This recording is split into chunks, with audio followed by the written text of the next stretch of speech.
Alors bonjour, bonsoir à tous. Merci à tous d'être présents une fois de plus pour nos webinaires. Donc je vous propose aujourd'hui, et puis un grand merci à nos deux intervenants que je vais citer tout à l'heure.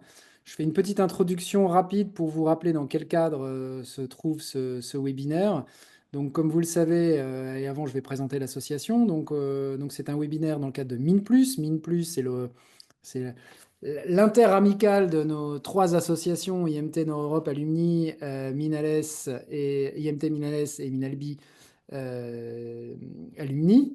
Donc c'est environ 30 000 alumni. Et pour vous présenter un peu l'activité de nos associations, le but de l'association est de promouvoir et faire rayonner nos écoles. Hein, on vient soutenir l'école dans ses divers projets, notamment en termes au travers de la fondation et du mécénat, soutenir évidemment les étudiants au travers des associations. C'est aussi créer des espaces de convivialité avec les Saintes-Barbes, les after-work, et également avoir un impact sur des actions en termes de carrière avec le service carrière.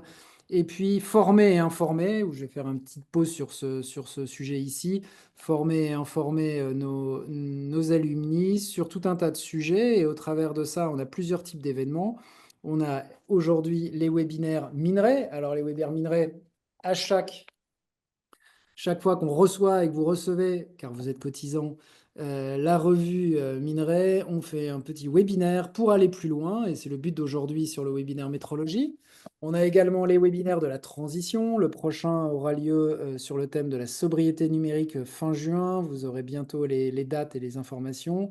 On en a fait un sur le luxe durable récemment. Ce sont les webinaires de la transition dans le cas de Alumni Force the Planet. Vous avez également les Alumni Refresher, donc le retour à l'école pour apprendre et approfondir des sujets avec des académiques. Nous avons également, et je vais terminer là peut-être, les cycles innovation avec notre partenaire Capgemini et le cycle innovation.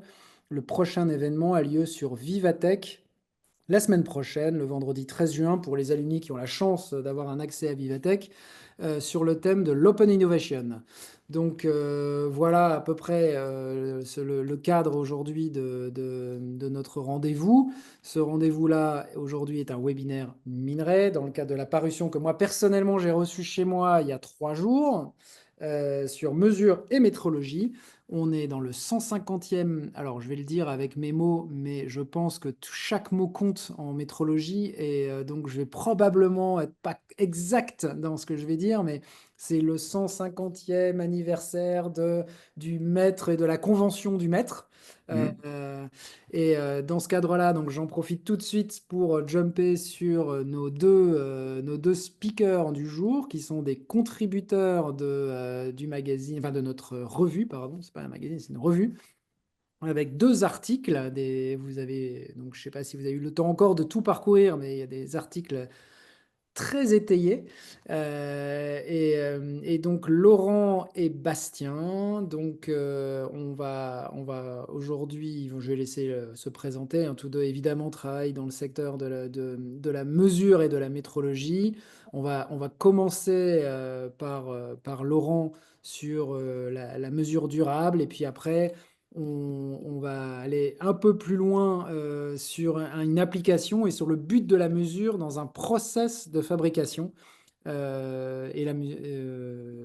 avec Bastien.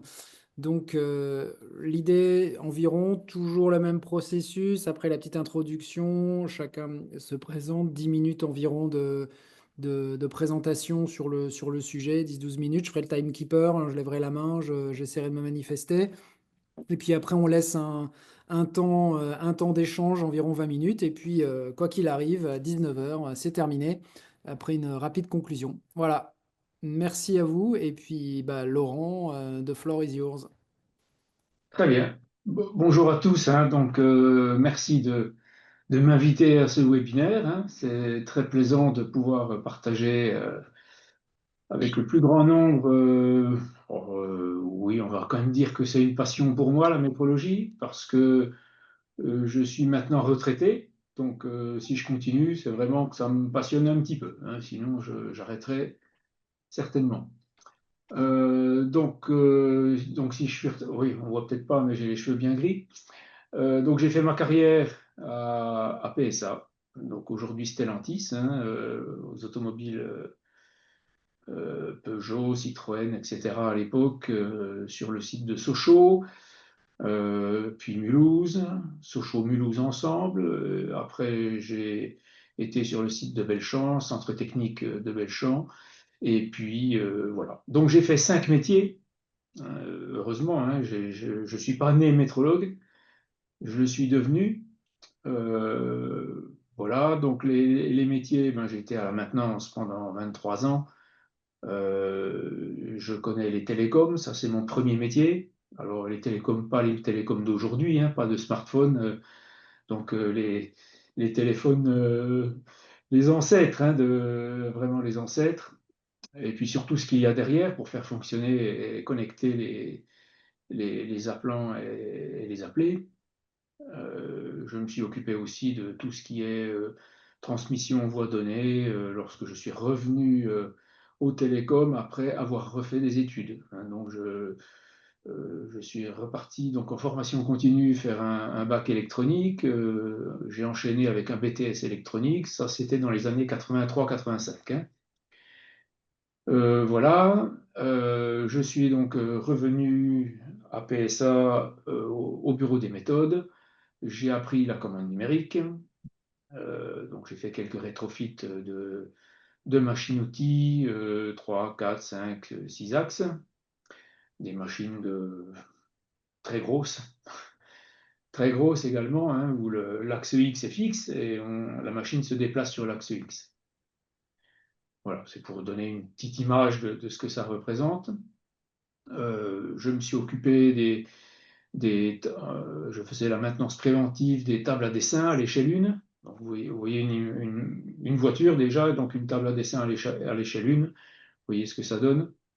Il y avait à l'époque une garniture et donc des machines à découper pour découper les tissus, pour les sièges et les panneaux de porte. Donc là aussi, je faisais la maintenance préventive. Et en 87, j'ai fait l'installation des 2 premières machines 3D à Sochaux, machines en vis-série, hein, pour mesurer le flux par échantillonnage des voitures. Donc une grosse vibra au ferrage, et puis une portique en fonderie pour mesurer les moteurs. Donc là aussi, une fois qu'elles étaient en place, je faisais le préventif mensuel sur ces machines. Et à l'époque, on ne parlait pas d'incertitude de mesure. Donc j'ai retrouvé ces machines-là quelques années plus tard et je m'en occupais plus tout à fait de la même façon. Voilà, un petit peu. Et j'ai fait un petit 7 ans entre cette période-là et puis ma venue à la mesure. J'ai fait 7 ans à l'animation énergie. Donc les comptages sur le site de Sochaux de toutes les énergies électriques, le charbon, le fioul lourd, domestique, l'air comprimé, l'eau, l'oxygène, acétylène, enfin bref, tout le gaz, voilà. Donc j'ai commencé à compter, établir les budgets et puis essayer de gagner de l'argent, bien sûr, rationaliser, optimiser tout ça. Chose que j'ai faite aussi par la suite en métrologie. Alors en métrologie, plus particulièrement, donc j'ai démarré en 2000 je me suis occupé du laboratoire d'étalonnage de Sochaux. J'avais 12 personnes avec moi. Euh, L'équipe était scindée en deux. Il y avait deux missions principales. Donc le vérification étalonnage des grandeurs physiques hors dimensionnelles. Donc je parle de 6500 prestations par an quand même. Donc c'était en 2000, hein, il n'y avait pas encore de réseau RPI bien développé à l'époque, hein, donc tout était encore en papier avant le PDF, mais bon, je signais 6500 documents par an. Et puis donc la deuxième activité, c'était les mesures sur site, mesures particulières en peinture, tension de chaîne, enfin voilà, hein, les températures dans les écuves de cuisson, etc. Tous ces domaines-là. La mesure de la conductivité dans les bains de cataphorèse, voilà, pour imager un petit peu. Et puis analyse d'huile hein, pour les presses, principalement. Voilà, donc ça c'était 2000. 2002, réorganisation à Sochaux de l'étalonnage. L'étalonnage est parti à la qualité. J'étais à la maintenance avant, on est parti à la qualité. Je suis parti avec une grande partie de l'équipe. J'ai repris en plus le dimensionnel, donc je retrouvais mes machines à mesurer 3D. Et puis, donc, mes anciens collègues, mesure sur site, sont restés à la maintenance et la maintenance a été externalisée. Donc, l'externalisation, je la connais très très bien. Tous les ans, je faisais une étude sur les coûts de raccordement interne des équipements de mesure et puis les coûts externes. Et puis, lorsque les courbes se sont croisées et que c'était moins cher en externe, ben, ma foi, on externalisait.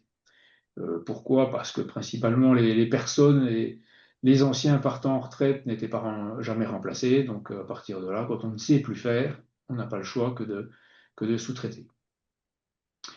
Voilà, 2003-2005, j'ai conduit une étude sur la rationalisation de l'étalonnage sur les sites de Sochaux et Mulhouse, puisque j'habite moi à Belfort entre les deux sites. Donc en 2005 jusqu'en 2008, j'ai pris les deux sites en compte. Donc rationalisation des ressources humaines et matérielles sur les étalons, l'emploi sur chaque site en fonction des différentes ressources. Voilà, et en 2008, il fallait encore que je change un petit peu de mission. Donc je me suis proposé à deux secteurs et à deux personnes que je connaissais de PSA. Donc le maître expert métrologie du groupe et puis la personne qui pilotait les qualités sites en centrale, les qualités sites des usines. Bon, donc je suis allé donc à la métrologie centrale. Donc le poste que j'ai occupé les 10 dernières années n'existait pas, hein.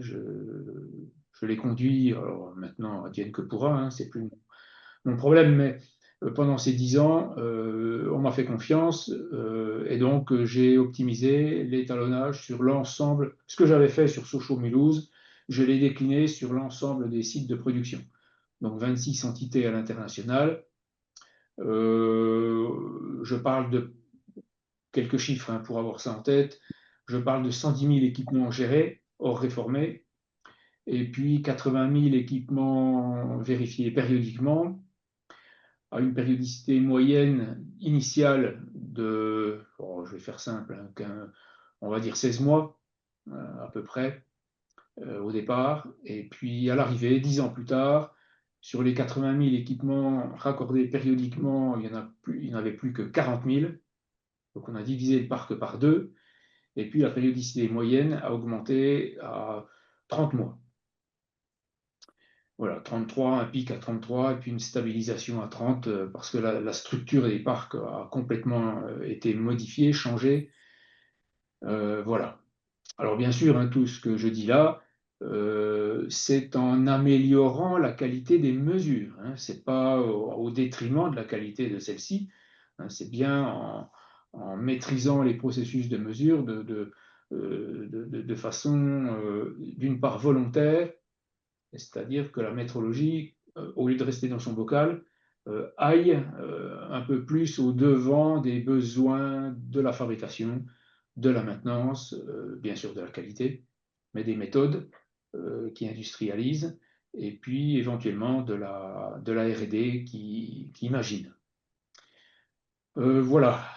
Et donc en 2019, j'ai pris un plan de départ volontaire, hein, c'est négocié bien sûr. Hein, j'ai quand même été licencié le 30 novembre 2019.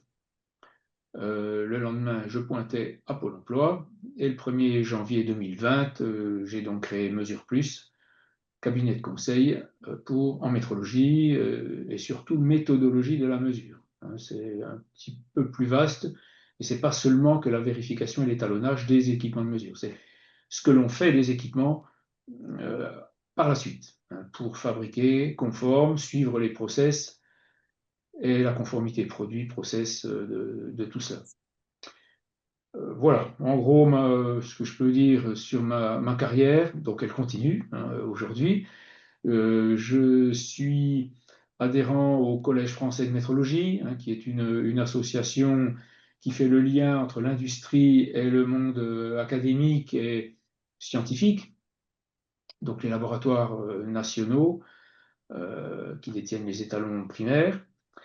Et puis, je suis donc à l'AFNOR, à AFNOR Compétences, je suis formateur là-bas. Au CFM, je suis également auditeur, donc sur un service que le CFM a lancé en 2020. Donc j'ai participé au comité d'experts pour le label Trust Métrologie, qui est un label qui permet de faire, bon, vous connaissez certainement l'ISO 9001 et l'ISO 17025. L'ISO 9001, on parle très peu de mesures. Dans la 17025, on en parle beaucoup, hein, puisque là, on vise quand même l'accréditation au niveau national. Donc, entre les deux, il n'y a pas grand-chose. Il y a la 10012, il y a l'ISO 10012 qui est en révision actuellement. Et donc, à l'époque, donc en 2020, il n'y avait rien. Donc, ce label, il permet de savoir si la fonction métrologie dans l'entreprise est suffisante ou pas. Donc, voilà, on fait je suis au comité d'experts et je fais les évaluations pour les adhérents qui demandent ce label. Voilà, je travaille dans un cabinet de formation qui s'appelle BTS sur le Grand Est de la France. Donc là, je suis formateur métrologie et laboratoire, comme à l'AFNOR d'ailleurs. Voilà, et puis depuis 2020, depuis janvier 2020, je suis aussi auprès de la société Implex qui est basée sur Lyon, qui est éditeur de logiciels de métrologie. Et donc, je suis formateur pour faire le lien entre les informaticiens qui font du code et puis les clients qui sont métrologues. Donc, je fais la jonction entre l'entreprise informatique et puis les besoins du client. Voilà, vous savez à peu près toute ma vie, c'est déjà pas mal. Merci pour ça. Alors, parce que le temps est compté, mais ce parcours riche. Donc, la mesure durable, si tu peux nous expliquer un peu le Alors, concept de la mesure durable en 5 minutes pour qu'on ait le temps après de, voilà, oui, oui, de- bon, il y a un peu plus dans l'article. par rapport à l'article, évidemment. Voilà, alors je vais repositionner maintenant la métrologie dans l'industrie et au laboratoire. Bon, personnellement, on a un problème, hein. On a quand même un problème en France et ailleurs, hein, un peu partout, hein, dans le monde entier, parce que la métrologie industrielle a été calquée sur la métrologie légale. Donc la métrologie légale, c'est la métrologie qui est née à la Révolution française, hein, en France. Donc 1 kilo est devenu 1 kilogramme. Ça c'est bien, le mètre est OK, tout ça c'est parfait. Et puis à partir de là, pour on ne s'étripe pas sur le trottoir tous les matins, c'est pour ça que la métrologie légale est née, hein, c'est le raccordement annuel, principalement annuel, des équipements de mesure pour toutes les transactions commerciales. Donc la balance du boucher, le radar qui vous flash sur l'autoroute, la pompe à essence, les éthylotests, j'en passe et des meilleurs. Voilà, tout ça, c'est la métrologie légale. Quand l'ISO 9001 et le AQF est arrivé dans les années 94, tout ça, il a fallu structurer un peu la métrologie industrielle. Et la métrologie industrielle, ben, en fait, comme la métrologie légale, elle a dit on va raccorder les équipements tous les ans. Hein, voilà. Alors, la problématique n'est pas du tout la même entre la métrologie légale. Si une balance est non conforme chaque année, ça gêne personne, hein, ni le boucher, ni le client.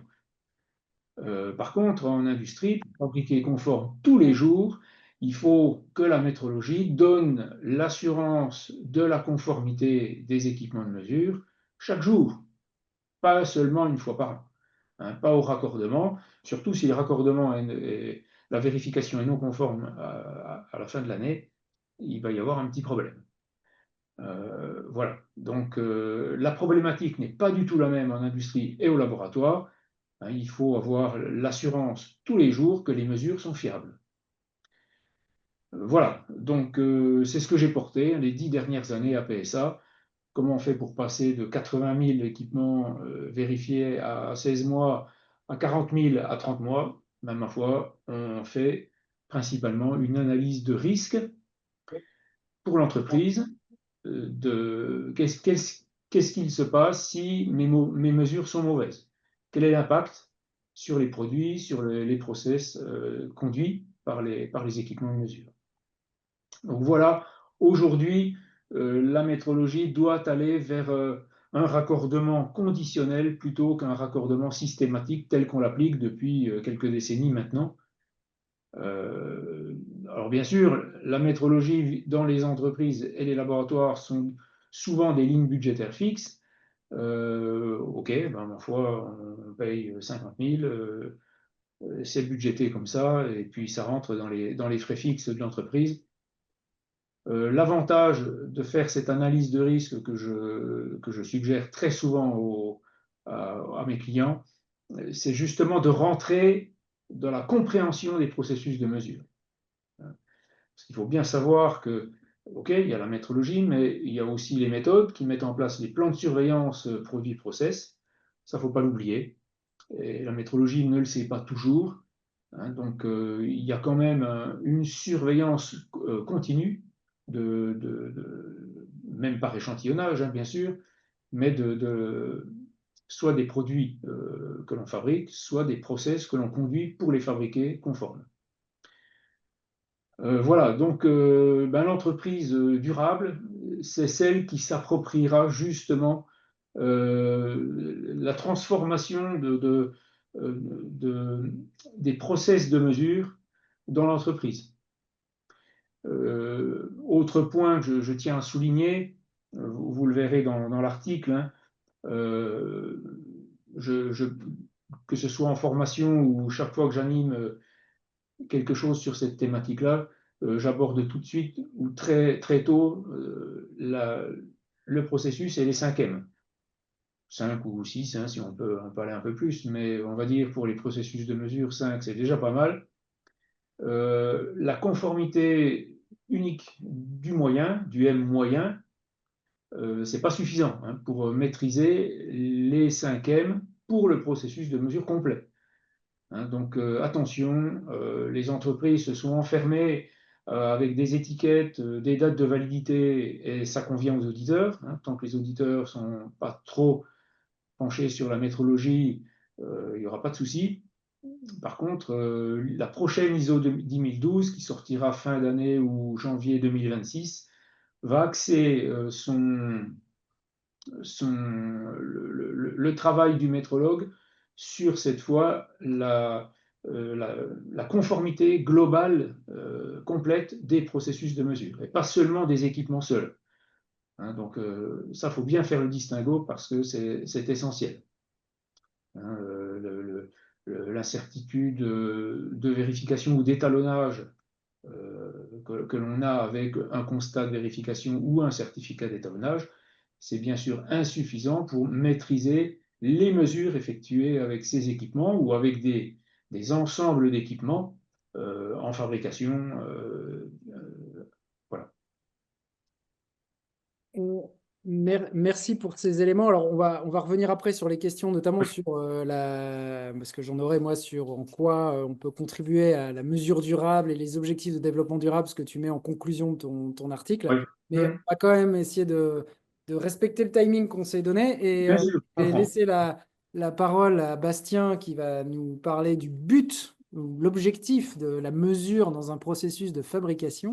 Et puis comme ça, on laissera la place aux questions derrière, soit dans le chat que vous pourrez mettre, soit vous prendrez la main pour pouvoir répondre. Donc Bastien, c'est à toi. Merci Oui, Laurent. merci bien, Alexander.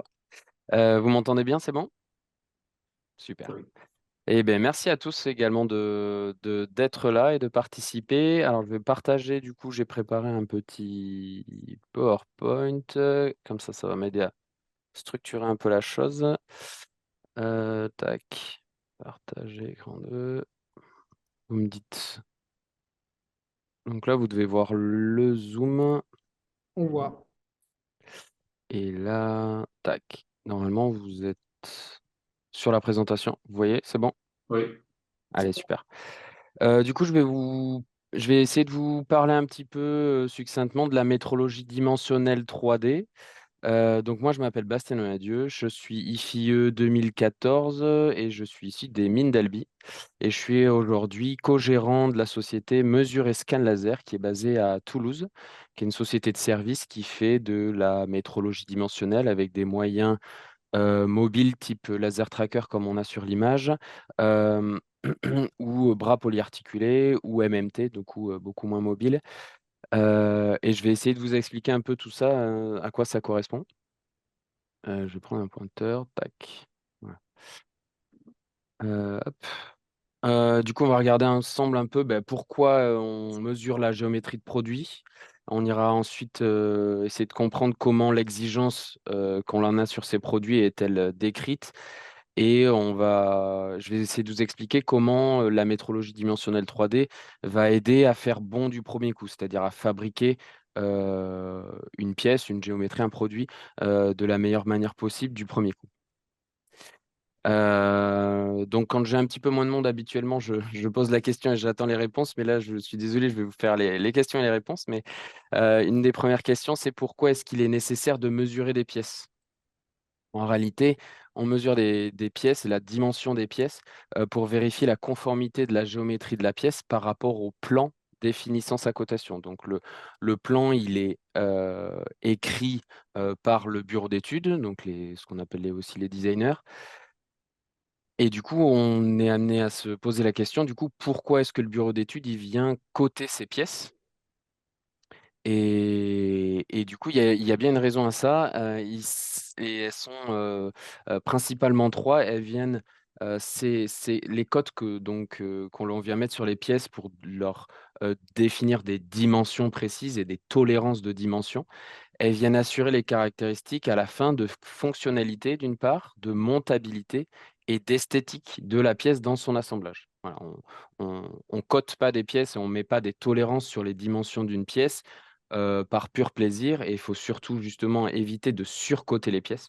Tout ce que l'on veut définir dans la cotation d'une pièce, c'est être certain elle va pouvoir fonctionner, elle va pouvoir se monter dans son assemblage, si ce n'est pas la pièce finie, mais qu'elle vient dans un assemblage, et qu'elle va pouvoir être esthétique. Il y a des pièces qui ne sont pas esthétiques puisqu'elles peuvent être cachées du client, de l'utilisateur final du produit. Mais il y a d'autres pièces, comme par exemple dans l'automobile, qui sont énormément esthétiques. On imagine mal un tableau de bord avec des jeux et des affleurements qui seraient inesthétiques. Donc voilà un petit peu les trois caractéristiques principales. Et ce qu'il faut garder en tête, c'est que plus on a de codes sur un plan, plus on a de défauts potentiels possibles, hein. On vient mesurer ces cotes-là. Si on est hors de la tolérance, on a plus de défauts potentiels, donc plus de retouches à faire ou plus de pièces à scraper, à jeter. Et plus de codes, du coup, plus de contrôle. Et du coup, tous ces deux paramètres-là, notamment, engendrent plus de coûts pour la fabrication, le produit final, etc. Qui sont les destinataires du plan coté? Alors, ils sont multiples, mais les deux principaux, ça va être le fabricant. Il a besoin de savoir connaître la géométrie de la pièce afin de la fabriquer, et également la qualité dont le service de métrologie dimensionnelle fait partie. La qualité, du coup, pour vérifier la conformité de la géométrie de la pièce par rapport au plan définissant sa cotation. Donc, pour mesurer une pièce, il faut définir son référentiel en cotation du coup géométrique 3D. Pour conclure sur la conformité d'une géométrie ou d'un produit, il est nécessaire de comparer la géométrie de la pièce réelle, donc la pièce qu'on aura fabriquée qui aura des défauts, hein. Même si on veut fabriquer un cube, on aura forcément des défauts de planéité sur chacune des faces de notre cube, des défauts de perpendicularité d'une face par rapport à l'autre. On va les comparer du coup à une pièce théorique. Le référentiel, il va nous aider à décrire les entités réelles qui seront alignées avec leurs entités théoriques parfaites afin d'attester de la conformité. Donc ça, c'est un petit peu de... c'est une grande phrase, donc je vais essayer de vous l'imager un petit peu. Pour définir le référentiel d'une pièce, la première question à se poser, c'est comment est-ce que je vais utiliser ma pièce? Comment est-ce qu'elle va être en réalité assemblée, ma pièce, dans mon assemblage. Donc là, par exemple, on a une pièce bleue. Donc, sur le papier, elle est parfaite, hein, c'est un rectangle parfait avec un alésage. Si on définit le référentiel de notre pièce, donc on définit sa méthode d'assemblage, on dit qu'on a la référence A, donc on va appeler ici référence primaire, sur la face inférieure et la référence B sur la face de côté gauche. Du coup, on définit, cette pièce étant censée être un rectangle, on définit une zone rectangle d'appui. Nous, on a fabriqué cette pièce, bon, on a fait ce qu'on pouvait, on a fabriqué ça avec l'état de l'art actuel, on a réussi à faire ça. Si on définit les références primaires sur la partie inférieure, cela signifie que du coup, on va venir de manière fictive, hein, simuler un alignement de notre pièce et on va venir la descendre sur cette référence-là. Donc on va venir se mettre au contact sur la zone inférieure de la pièce. Et si en référence secondaire, on vient appeler la référence B sur le côté gauche, en réalité, ce qu'on va faire, on va garder le contact avec A, on va venir glisser sur B. Une fois qu'on a fait notre référentiel, là en 2 références par exemple, on peut venir vérifier que est-ce que le trou que j'ai percé, est-ce qu'il est au bon endroit par rapport à la théorie? Cet exemple, je vous le montre, c'est que pour dire l'importance du référentiel, c'est que si on inverse maintenant les 2 références, c'est la même pièce que l'on a ici à gauche et à droite, mais comme maintenant on décide que la référence primaire, c'est la cote de gauche et la référence secondaire, la cote de droite. En fait, en réalité, ce qu'on fait, c'est qu'on vient d'abord positionner notre pièce sur la face de gauche et venir en contact avec 2 appuis. Et ensuite, on vient glisser, en gardant le contact sur A, on vient glisser sur la référence B.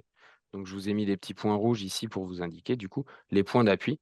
Mais là, on voit du coup tout de suite l'influence du référentiel. Ça veut dire que maintenant, notre pièce, elle est plus du tout conforme puisqu'on a un très gros désalignement. Alors, moyennant les tolérances que l'on accepte sur ce désalignement, mais on a un gros désalignement entre la position du trou que l'on voulait et la position du trou que l'on a. Donc, voilà l'importance du référentiel dans la mesure. Pour aller un petit peu plus loin, du coup,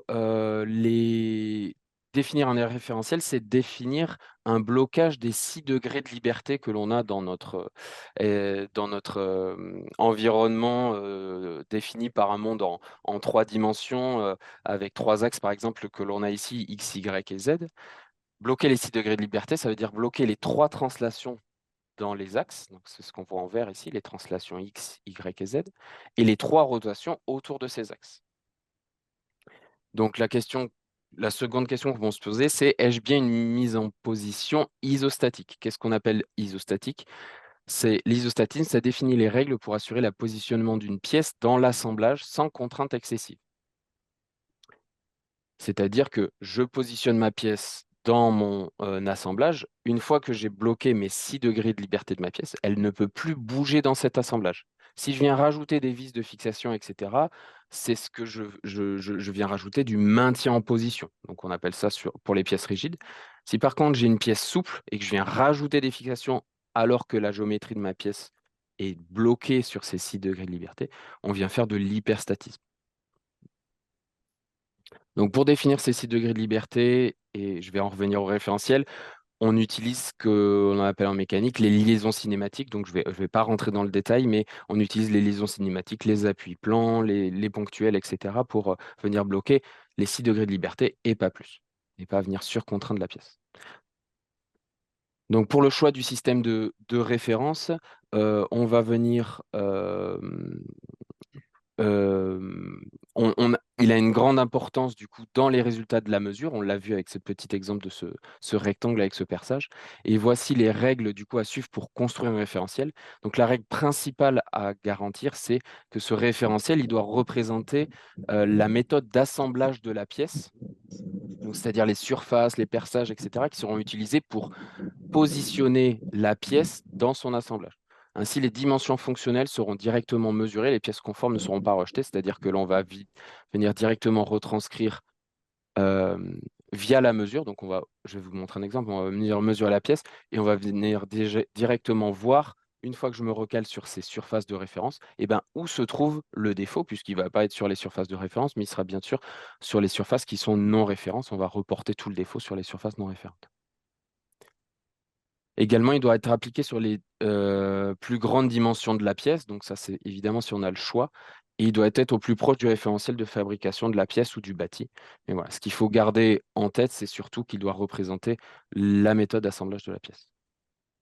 Donc, comment est-ce que fait le designer pour nous expliquer du coup le référentiel de la pièce? En fait, il va utiliser un ensemble de normes, des normes ISO issues du système ISO GPS, GPS signifiant Global Product Specification. Donc, il y a un ensemble de normes, donc il y a 2 exemples ici.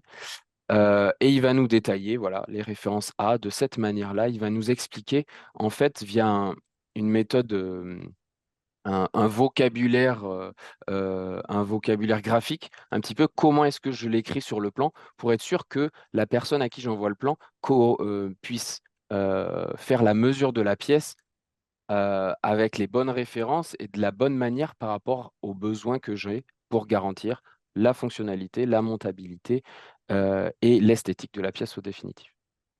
Donc là, ici, par exemple, on a un plan A qui est la référence primaire et qui élimine 3 degrés de liberté. C'est un appui-plan, il élimine une translation de rotation. Je ne vais pas rentrer dans le détail. Le plan B ici, c'est la référence secondaire. Maintenant qu'on a bloqué ces 2 translations de rotation, il vient éliminer 2 degrés de liberté supplémentaires. Le plan C vient éliminer, c'est la référence tertiaire, il vient éliminer le dernier degré de liberté. Donc 3 plus 2 plus 1, on a bien nos 6 degrés de liberté bloqués. On peut contrôler des cotes géométriques sur notre pièce. Donc voilà, je vous ai mis ici les normes dans le système européen du millimètre, les normes qui sont utilisées, donc ISO 8015, ISO 1101, ISO 5459. Et pour les Américains, les Anglais, ils utilisent un système qui s'appelle l'ASME, donc avec l'ASME Y14.5 notamment, pour définir la méthode d'écriture sur un plan 2D pour définir notre besoin. Donc, encore une fois, c'est un vocabulaire graphique. Comme ici, par exemple, on vient coter une surface ici.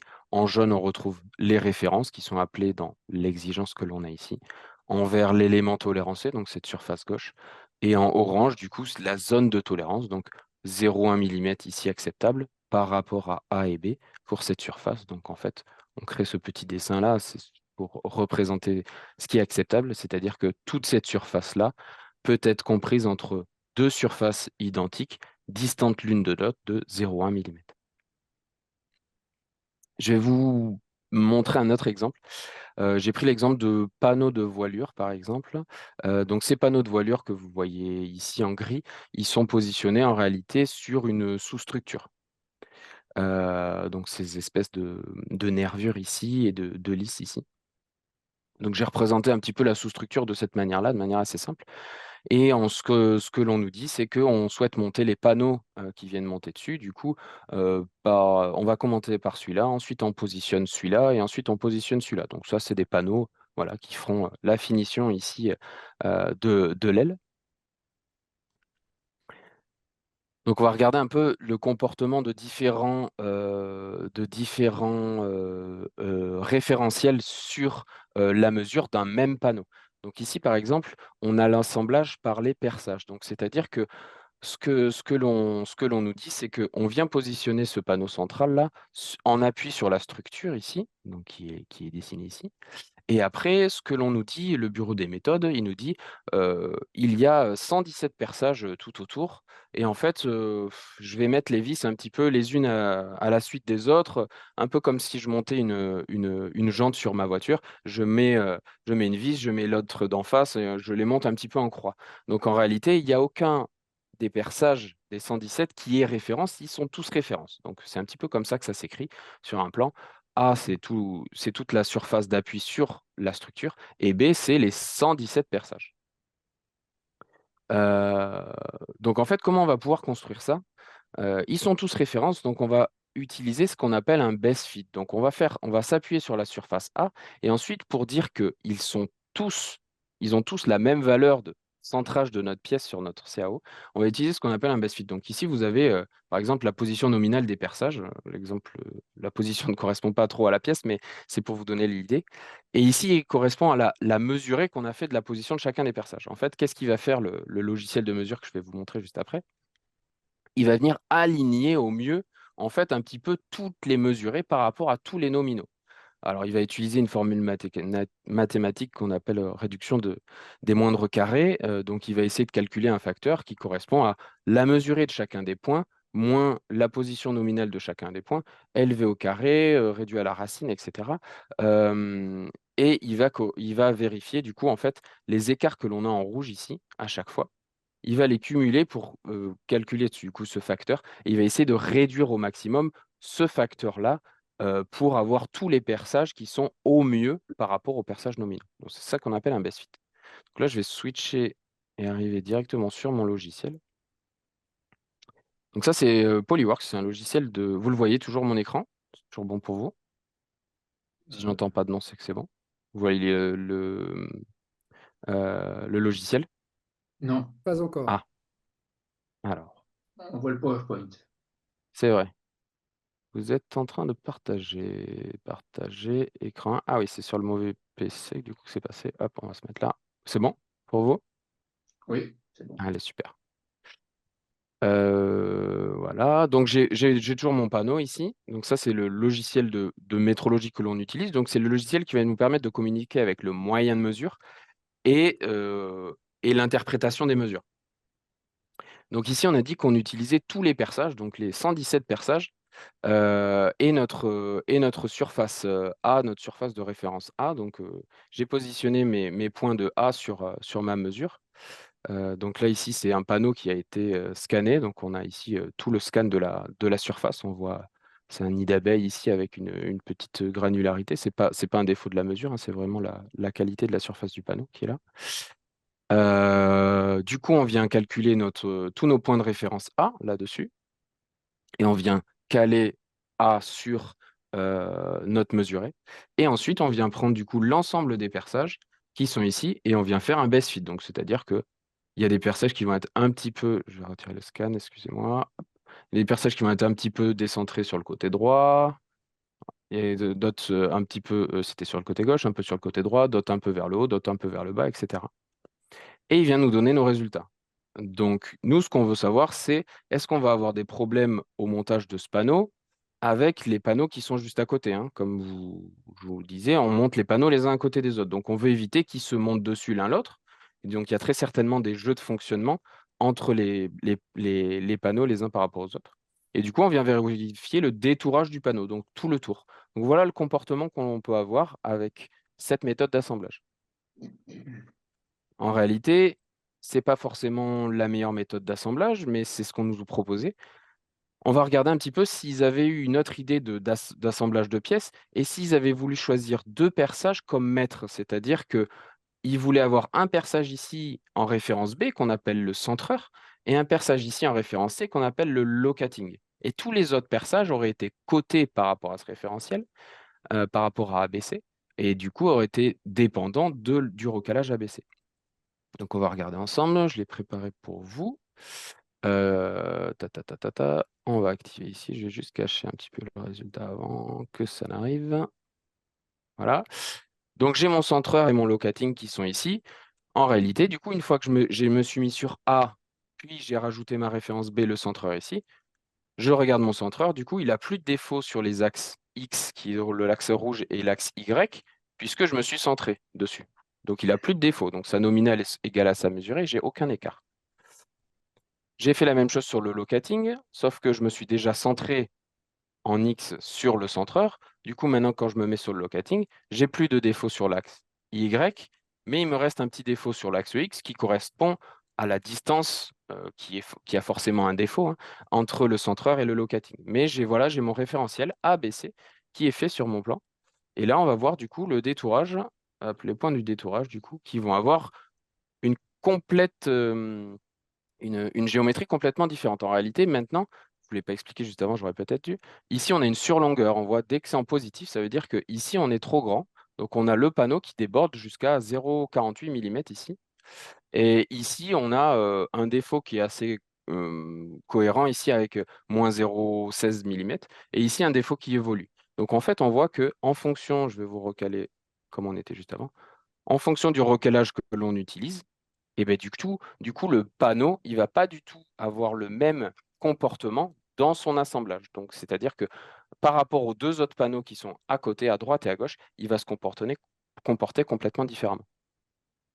Voilà. Et enfin, j'avais un dernier exemple, du coup, qui est la méthode d'assemblage que ce client nous a demandé. Ils ont dit, nous, on assemble les panneaux, ben, comme je vous ai montré là, d'abord le droit, puis le milieu, puis le gauche. Et donc, eux, ce qu'ils veulent, c'est avoir des jeux esthétiques et surtout éviter d'avoir une rentrée d'air sur ces panneaux-là, donc qui équivaudrait à une traînée, etc. Donc, en fait, comment ils font, eux? Ils viennent positionner la référence A toujours sur la structure et ensuite ils viennent se positionner sur le bas, donc ils viennent positionner le détourage ici au mieux et donc c'est ça qui correspond à leur référence secondaire et c'est ici le bord droit du panneau qui correspond à leur référence tertiaire. Et du coup c'est ma dernière image. Hop. Non, c'est pas celui-là, pardon. Tac, tac, tac. Voilà. Du coup, on s'est recalé au mieux sur les points du bas et au mieux sur les points de ce côté-là. Donc, en réalité, on amène tous les défauts de surlongueur du panneau sur le côté gauche. Donc, on peut imaginer que à l'assemblage, il risque d'avoir des problématiques sur l'assemblage avec le panneau suivant. Et à force d'assembler des panneaux de cette manière-là, eh ben, c'est au bout de l'aile que l'on risque d'avoir un problème de surlongueur. Et ici, même chose, avoir un petit peu de défaut de manque de matière, puisqu'on n'a que des dimensions négatives, donc c'est-à-dire un manque de matière, un détourage qui a été, trop de matière qui a été mangée.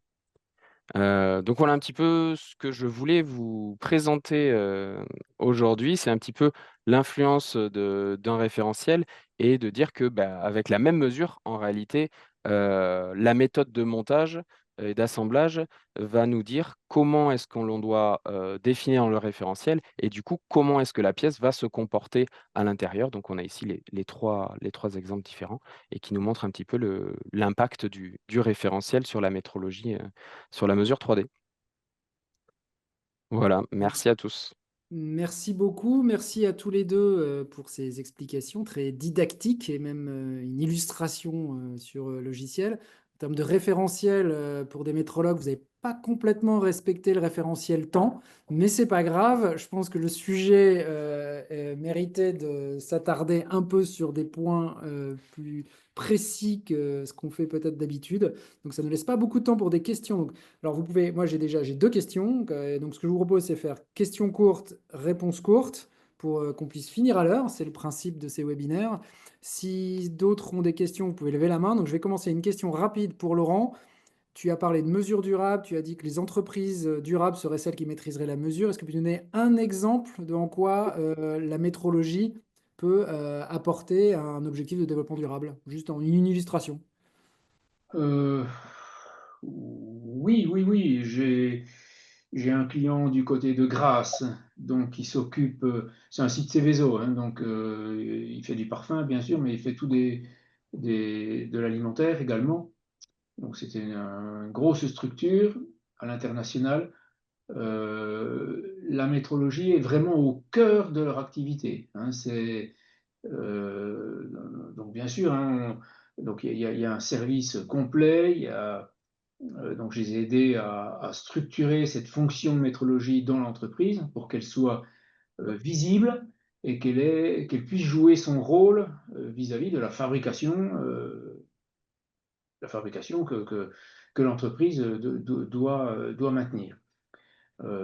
Voilà, donc ce que je veux dire, hein, c'est que la fonction métrologie, à l'heure actuelle, a un impact direct sur bien sûr la conformité produit-process, hein, mais ça, c'est nécessaire à toute entreprise, hein, c'est une nécessité.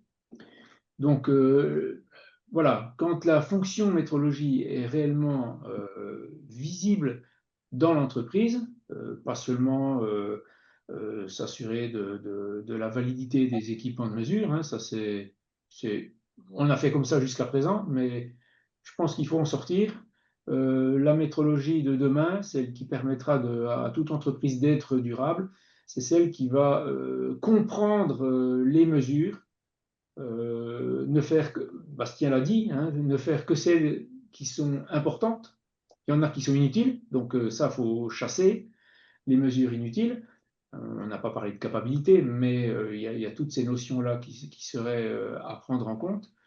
Voilà. Donc oui, oui, Merci. Donc, en fait, ce que je comprends, c'est la métrologie durable, la sobriété métrologique. Oui, Ok. oui. Moi je dis souvent qu'il faut faire la mesure au juste nécessaire, hein. Il faut que l'entreprise ait bien conscience, elle ne peut pas tout mesurer, donc elle doit mesurer que ce qui est nécessaire. Et donc pour ça, faut vraiment faire une analyse de risque, hein. Je rejoins ce que Bastien a dit, hein, tout à l'heure. On ne peut pas, si on a 240 caractéristiques sur une pièce, on ne peut pas les mesurer. Et bien sûr, hein, au départ, on les mesure toutes, mais après, il faut cibler sur celles qui sont réellement impactantes dans le résultat, dans la montabilité, dans l'interchangeabilité, etc. Et ça, Donc, c'est très lié, pardon, c'est très lié, oui, à l'analyse du bureau d'études qui est faite, enfin, je parle pour la 3D, pour ma partie, mais par des chaînes de cotes qui définissent bah, quelle est la performance que je veux sur mon produit et du coup, quelles sont les cotes qui sont clés sur mes produits et du coup, dont je dois vérifier la mesure régulièrement. Ouais. Merci. Alors, une question pour Bastien. Alors, question courte, réponse courte, il nous reste 2, 3 minutes. Bastien, donc j'ai compris dans ta démonstration aussi qu'il y avait énormément de data, énormément de mesures, celles peut-être en trop, celles qu'il ne faut pas prendre que la juste mesure. Il y a des référentiels, etc.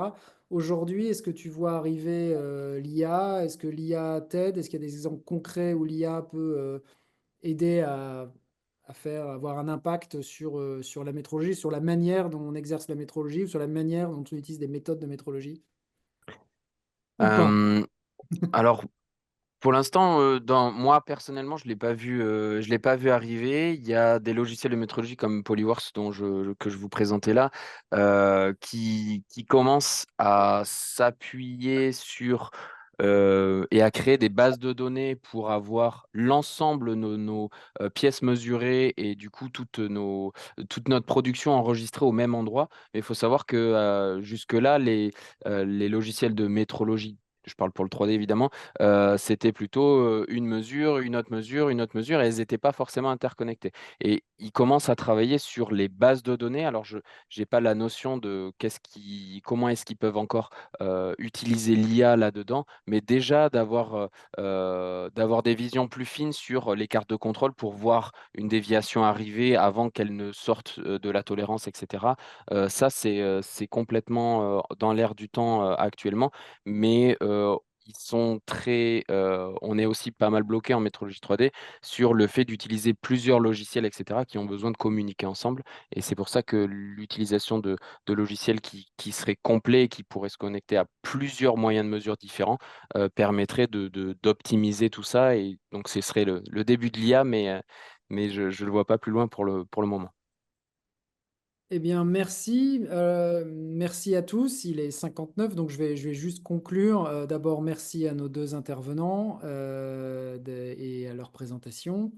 Et maintenant, si vous voulez aller aussi plus loin, alors on voit pas, là, c'est pas ça, c'est parce qu'il faut mettre comme ça. Là, la minerai, il est arrivé. Alors moi, j'ai pas tout lu parce que je l'ai reçu qu'il y a que 3 jours. Donc j'ai lu vos deux articles à vous, je l'avoue, mais il y en a d'autres. Donc je vais continuer, poursuivre cette lecture. Et donc, si vous ne l'avez pas reçu, bah, soit vous allez le recevoir, soit bah, vous pouvez cotiser. Et si vous cotisez, vous recevrez le minerai. Et donc, pour conclure enfin, si vous souhaitez aussi aider l'école, la fondation, les élèves, vous avez le petit QR code pour faire un don à la fondation que vous pouvez flasher dès maintenant. Et puis, le prochain webinaire sera, je vous l'ai dit, sur le thème de la sobriété numérique fin juin ou début juillet. Et l'autre prochain événement est sur Vivatech, sur la partie Open Innovation. Donc merci à tous. Et bien sûr, si vous voulez rejoindre les bénévoles de l'association, vous envoyez un petit mail à Céline. Voilà. Très bonne soirée. Il est 19h pétante. Merci. Ah oui, bah quand Merci même, à pour tous. métrologie, on est obligé de finir excellent, alors. excellent. Voilà. Merci Au Merci. et revoir. bon match Merci de à tennis à tous. tous. Au revoir, merci beaucoup. Bonne soirée. Au revoir.